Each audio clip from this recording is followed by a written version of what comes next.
తనకి English medicine అంటే వైద్యం చేపించాడు, నాటు వైద్యం చేపించాడు, అన్ని రకాల వైద్యాలు చేపించినా కూడా ఆ భార్య మాత్రం ఆ అపోహలోనే ఉండిపోయింది. తన కూతుర్ని చంపి తను కూడా ఉరేసుకొని చనిపోయినట్టు తెలుస్తుంది. ఆ కొడుకుని జాగ్రత్తగా చూసుకో అని చెప్పేసి ఆ భర్త కూడా చెప్పినట్టు తెలుస్తుంది. దీనికి సంబంధించి ఆ భర్త ఏం మాట్లాడాడు, భర్త ఆవేదన వినే ప్రయత్నం ఒక్కసారి చేద్దాం. తెలంగాణ ట్రాన్స్మిషన్ కార్పొరేషన్లో ఆర్టిజన్ గ్రేడ్ 1గా 220 kV చేకూరు సబ్స్టేషన్లో డ్యూటీ చేస్తున్నాను. ఇంట్లో పాప ఆమె హ్యాంగ్ వేసుకొని చనిపోవడం టైం వరకు నేను ఇంట్లో లేను. దీనికి కారణం ఏంటంటే అని చెప్పేస్తే గత 2 నెలల ముందు ఇంటి కంపౌండ్లో కొన్ని బాదం పప్పు, జీడిపప్పు, తర్వాత పల్లీలు అవి అని చెప్పేసి ఎండ పోస్తే బయట వీధి కుక్కలు వచ్చినాయి, కొట్లాడుకుంటూ లోపలికి వచ్చినాయి. లోపలికి వచ్చిన తర్వాత ఎక్కడైతే ఎండ పోస్తున్నామో దాని మధ్యలోకి వెళ్ళి పోయింది. ఇంటి ముందరికి వెళ్ళి వస్తే ఆమె ఇంట్లోకి వెళ్ళి బయటికి వచ్చేటప్పుడు చూసిన తర్వాత వాటిని తినేసినాం మేము. అంటే ఇంట్లో వాడుకున్నాం, అది తినలేదు అని చెప్పి నమ్మకంతో తినేసినాం మళ్ళీ వంటలో. అది అట్లా అయిన 1 వీక్ అటు ఇటు అయిన తర్వాత ఆరోగ్యం బాగాలేదు. దానివల్లే మాకు రాబీస్ వచ్చింది, దానివల్లే మాకు జ్వరాలు వస్తున్నాయి. అది బాగా గట్టిగా నమ్మినాం మేము. అట్లా కొన్ని రోజుల తర్వాత చెట్టు మందు తిన్నాం, అయినా కూడా మాకు అనుమానం పోలేదు. తర్వాత వ్యాక్సిన్ వేయించుకున్నాం గవర్నమెంట్ హాస్పిటల్ పిల్లలకి, ఆమె కూడా వేసుకున్నాం, అయినా కూడా ఆమెకు తగ్గలేదు, బాడీలో అట్లాగే ఎఫెక్ట్ ఉండేది. దానివల్ల ఇంప్రూవ్ కాకపోతే మళ్ళీ వాళ్ళకి తెలిసిన చుట్టాల దాంట్లో ఒక దగ్గరికి వెళ్ళేసి చెట్టు మందు కూడా తినేసి ఒక 20 రోజులు అక్కడక్కడ తుండేసి వచ్చిన 1 వీక్ తర్వాత కూడా సేమ్ పరిస్థితి. ఈ 2 నెలల వర్షంలో ఇద్దరి మధ్యలో వాదనలు జరుగుతూనే ఉన్నాయి. ఆ విషయంలో మంచి చెడు చెప్తూనే మనం మోటివేషన్ చేస్తున్నాం, చుట్టుపక్కల వాళ్ళు కూడా చెప్తా ఉన్నాం, కానీ ఎవరి మాట వినే పరిస్థితి లేదు. ఆమె కంప్లీట్గా ఇది కుక్కలు మూతి పెట్టి తినడము, ఆ జొల్లు మేము దాంట్లో ఉండడం, మేము వంట దాంట్లో వాడుకున్నాం.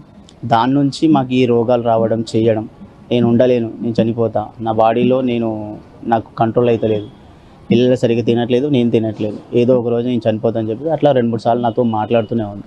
ఈ మాటలు మాట్లాడిన ప్రతిసారి నేను చెప్తూనే ఉన్నాను, నన్ను అనవసరంగా టెన్షన్ పెడుతున్నావు, చేస్తున్నావు, ఈ చిన్న దానికి కూడా ఎందుకు ఇంత ఇబ్బంది పెడుతున్నావు, నీకు చెప్పే మోటివేషన్ చేసే వాళ్ళు ఎవరు ఉన్నారో తప్ప ఎవరు చేస్తున్నారో తెలియదు, కానీ నేను చెప్పింది వినట్లేదు, వాళ్ళ మొండిగా ఏదో వాళ్ళు మూఢనమ్మకాలు ఉంటాయి కదా, అట్లా చెప్పిన మాటలు విని నువ్వు అటు ఇటు తిరిగి అది ఇది చేసుకుంటున్నావు, అనవసరంగా డిప్రెషన్లోకి వెళ్ళిపోతున్నావు, బాగా లోన్లీగా ఫీల్ అయిపోయింది. ఈ ఒక 20 డేస్ పోయి వచ్చిన 1 వీక్ తర్వాత ఇంట్లో ఉండే పరిస్థితి కూడా ఎన్నోసార్లు కూర్చోబెట్టి నచ్చ చెప్పి దగ్గర తీసుకొని కూడా చెప్పిన, ఆయన కూడా ఆమె లోపల మార్పు రాలేదు. తర్వాత కొన్ని పరిస్థితులు ఏమైందో తెలియదు, మొత్తానికైతే నేను చనిపోతా, నా పిల్ల చనిపోతుంది, లేకుంటే మా ఆరోగ్యం ఇట్లాగే ఉంటుంది, మా నుంచి ఇంకోరికి రాకూడదు అని చెప్పి డెసిషన్ తీసుకుని నిన్న ఉదయం పాపను ఏ విధంగా చంపేదో తెలీదు, పోస్ట్మార్టం రిపోర్ట్ వస్తే తప్ప తెలీదు. ఆ పాపను చనిపోయిన తర్వాత ఈమె ఫ్యాన్కి హ్యాంగ్ వేసుకుని చనిపోయింది. చుట్టుపక్కల వాళ్ళు చూసి ఈ విధంగా జరిగిందనే విషయం చెప్తే నేను డ్యూటీ నుంచి వచ్చే లోపల వాళ్ళు ఫ్యాన్కి వెళ్ళి తీసి కింద పడుకోబెట్టారు, ఇద్దరు చనిపోయారు. ఆమె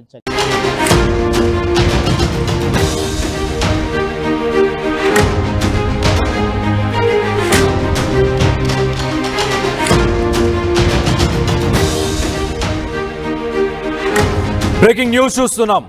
మహబూబ్ నగర్ జిల్లాలో ఒక దారుణం చోటు చేసుకుంది. 3 ఏళ్ల కూతుర్ని చంపి ఊరేసుకుంది ఒక తల్లి. కుటుంబ సభ్యులందరికీ రేబీస్ వ్యాధి సోకిందని చెప్పి ఆమెకు అనుమానం ఉండే.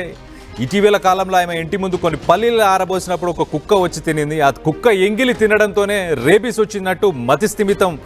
ఆ పరిస్థితి, ఆ సిచ్యువేషన్కి వెళ్ళిన తర్వాత మతిస్థిమితం ఎలా ఉంటుందో అలాంటి సిచ్యువేషన్లో ఆమె బిహేవ్ చేసింది కొంతకాలం. దాని తర్వాత ఆమెకి రేబీస్ టీకాలు కూడా వేయించాడు భర్త. వేయించినా కూడా యశోద మాత్రం చాలా మానసికంగా చాలా డిస్టర్బ్ అయిపోయి రేబీస్ అనేది తనకు సోకింది, తన కూతురు కూడా సోకిందని చెప్పేసి ఆ భయంతోనే బతికింది. దాని తర్వాత ఆ భయంతోనే ఆ కూతురిని కూడా చంపేసి ఆ తల్లి మరి ఉరేసుకుంది. ఆ కొడుకు కూడా రేబీస్ అనేది సోకిందని చెప్పేసి ఒక బోర్డు మీద కూడా రాసి తన భర్తకు తెలిసేలాగా ఆ కొడుకును కూడా జాగ్రత్తగా చూసుకో అని చెప్పేసి ఆ బోర్డు మీద కూడా రాసి ఆ తల్లి చనిపోయింది. మరి ఇలాంటి ఒక విషాదమైన సంఘటన ప్రస్తుతానికైతే మహబూబ్ నగర్లో చోటు చేసుకుంది. సో ఇంటి ముందు పల్లీలు ఆరేసినప్పుడు ఒక కుక్క వచ్చి తినిందంట. మరి ఆ తిన్న తర్వాత ఆ పల్లీల్ని మరి వీళ్ళు కూడా కన్స్యూమ్ చేశారు, వీళ్ళు కూడా తిన్నారు. వీళ్ళు తిన్న తర్వాత కొంచెం ఆమెకు మానసికంగా కొద్దిగా చేంజ్ కనిపించింది, కొంచెం విచిత్రంగా, కొంచెం పిచ్చి పట్టినట్టు బిహేవ్ చేసింది, మతిస్థిమితం లేనట్టు బిహేవ్ చేసిందంట. దాని తర్వాత సరే తన భయాన్ని పోగొట్టడానికి ఆ భర్త ఆ రేబీస్కి సంబంధించిన టీకాలు కూడా వేయించినా కూడా ఆమెని మాత్రం అనుమానం ఆమెకు ఆ అనుమానం ఉండిపోయింది, తనకు రేబీస్ వచ్చింది, తన కూతురికి కూడా రేబీస్ వచ్చింది అని చెప్పేసి ఆ అనుమానం ఉండిపోయి ఆ 3 ఏళ్ల కూతురిని కూడా చంపేసిన తర్వాత ఆమె కూడా ఉరేసుకొని చనిపోయింది. తర్వాత ఆ కొడుకు కూడా రేబీస్ అనేది సోకింది అని చెప్పేసి ఒక బ్లాక్ బోర్డ్ మీద రాసింది, తన భర్తకు తెలియాలని బ్లాక్ బోర్డ్ మీద రాసి తనని బాగా చూసుకో, తనకు కూడా టీకాలు వేయచ్చు అని చెప్పి రాసింది. ప్రస్తుతానికైతే ఇలాంటి ఒక విషాద సంఘటన మహబూబ్ నగర్ జిల్లాలో చోటు చేసుకుంది. 3 ఏళ్ల కూతుర్ని చంపింది, మతిస్థిమితం తప్పి ఆ పాపను చంపేసి తర్వాత తను కూడా ఊరేసుకుంది. సో దీనికి సంబంధించి మరిన్ని వివరాలు మా ప్రతినిధి మణికంఠ ఉన్నారు, మణికంఠతో మాట్లాడి తెలుసుకునే ప్రయత్నం చేద్దాం. మణికంఠ, చెప్పండి, అసలు ఇలాంటి విషాద సంఘటన మహబూబ్ నగర్లో చోటు చేసుకుంది. నిజంగా ఆమెకు రేబీస్ సోకిందా, మతిస్థిమితం ఉండేనా, అంటే ఆ పిచ్చి బట్టి ఆ పిచ్చిలోనే తన కూతురిని చంపిందా, ఇంత దారుణానికి పాల్పడిందా?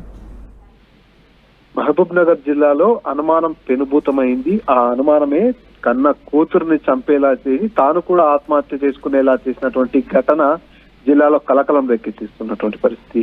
మహబూబ్నగర్ పట్టణానికి చెందినటువంటి యశోద అనేటటువంటి మహిళ కుటుంబీకులంతా కూడా గత 2 నెలల క్రితం ఇంటి ముందు కొన్ని పల్లీలతో పాటు కొన్ని డ్రై ఫ్రూట్స్ అన్ని కూడా ఆరబోసినటువంటి పరిస్థితి. ఆ సమయంలో 2 వీధి కుక్కలు గొడవ పడుతూ ఏదైతే వీరు ఆరబెట్టినటువంటి డ్రై ఫ్రూట్స్ పల్లీలు ఏవైతే ఉన్నాయో వాటి దగ్గర నుంచి కూడా ఇంట్లోకి వచ్చినట్టుగా తెలుస్తుంది. ఈ నేపథ్యంలోనే ఆ ఇంటి యజమానులు వారంతా కూడా ఆ కుక్కల్ని తరిమేశారు.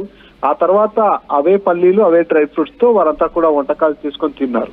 కానీ అక్కడంతా కూడా ఏదైతే కుక్కలు తిరిగినటువంటి ప్రాంతంలో కుక్కల లాలాజలం అంతా కూడా పడిపోయింది. కాబట్టి ఆ తిన్న తర్వాతనే ఆ 2-3 రోజుల తర్వాతనే ఆ కుటుంబీకులంతా కూడా కొంత అనారోగ్యానికి గురైనట్టుగా తెలుస్తుంది. ఈ నేపథ్యంలోనే ముఖ్యంగా ఆ ఇంట్లో ఉన్నటువంటి మహిళ యశోద అనేటటువంటి మహిళ మాత్రం ఆ కుక్కల లాలాజలం పడ్డటువంటి ఈ డ్రై ఫ్రూట్స్ తో ఈ పల్లీలతో మనం వంట చేసుకొని తిన్నాం కాబట్టి ఖచ్చితంగా మనకు రేబీస్ అనేటటువంటి వ్యాధి సోకినట్టుంది. ఈ వ్యాధి కనుక సోకినట్టయితే అందరం కూడా ప్రాణాపాయ స్థితిలోకి వెళ్ళిపోయే ప్రమాదం ఉంటుంది. అంతేకాకుండా రేబీస్ లక్షణాలు సోకడం వల్ల మన చుట్టుపక్కల వారికి కూడా ప్రమాదం కలిగేటటువంటి అవకాశం ఉంటుంది అనేటటువంటి ఒక అపోహలోకి యశోద వెళ్ళిపోయింది. ఈ నేపథ్యంలోనే తన భర్తతో కూడా నిత్యం ఆ డ్రై ఫ్రూట్స్ కావచ్చు, ఆ పల్లీలతో చేసినటువంటి వంటకాలు మనమంతా తిన్నాము, మనం ప్రమాదంలో ఉన్నాము, మనం చనిపోయే ఛాన్సెస్ ఉంటాయి, మనకు రేబీస్ వ్యాధి సోకుతుంది, మనకు రేబీస్ వ్యాధి సోకితే మనం కుక్కల్లా ప్రవర్తించేటటువంటి అవకాశం ఉంటుందంటూ కూడా ఆందోళన చెందుతూ నిత్యం మాట్లాడుతున్నటువంటి నేపథ్యంలో భర్త తన అపోహలను తొలగించేందుకు తనకు ధైర్యం చెప్పేటటువంటి ప్రయత్నం చేశారు. అంతేకాకుండా ఆసుపత్రిలో చికిత్స పొందారు, రేబీస్ కు సంబంధించినటువంటి టీకాలను కూడా వాడారు. ఆ తర్వాత అయినప్పటికీ కూడా యశోదలో మానసికంగా ఆ ఆలోచన బలంగా నాటుకుపోయినటువంటి నేపథ్యంలో తమ కుటుంబ సభ్యులు చెప్పినట్టుగా నాటు వైద్యం కూడా తీసుకున్నారు. ఎన్ని రకాలుగా రేబీస్ కు వైద్యం ఉంటుందో, ఎన్ని రకాలుగా రేబీస్ ను చికిత్స